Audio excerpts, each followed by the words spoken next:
Aujourd'hui ont eu lieu les rencontres sur les défis liés à la décarbonation tertiaire en région sud, organisées par le groupe Engie avec ses partenaires, le MEDEF, l'UPE 13, Polytech Marseille et également l'École nationale supérieure d'architectes de Marseille. C'était un vrai plaisir, on a accueilli plus de 180 personnes. Les étudiants avaient également produit en amont une revue qui a permis à chacun de bénéficier de leur savoir et de leur vision. Les échanges étaient très riches, notamment un croisement entre la culture de l'ingénieur et la culture de l'architecte. Et tout ce qui a pu être abordé en fait, a mis en exergue le fait qu'il fallait remettre la nature au milieu des projets.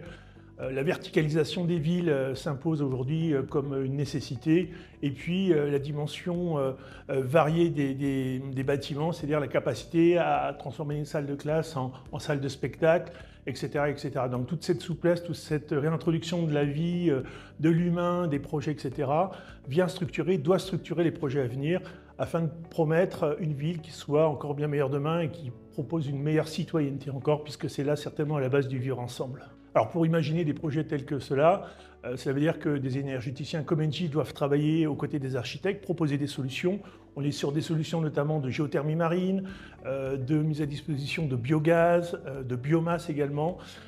Tout cela bien sûr est inventé, imaginé en fonction des ressources qui sont disponibles localement et puis aussi en fonction des besoins qui sont exprimés par nos clients. Alors les mesures aujourd'hui pour accélérer ce type de projet dans les territoires, c'est intimement lié à la formation des filières, la formation des architectes, des ingénieurs, donner cette sensibilité.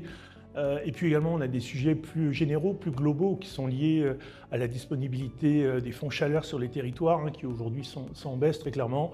En tout cas, cela passe par une vision globale, le fait de réimaginer la ville, comme je l'évoquais, au cœur de la citoyenneté, et puis proposer des solutions qui utilisent parfaitement les ressources locales.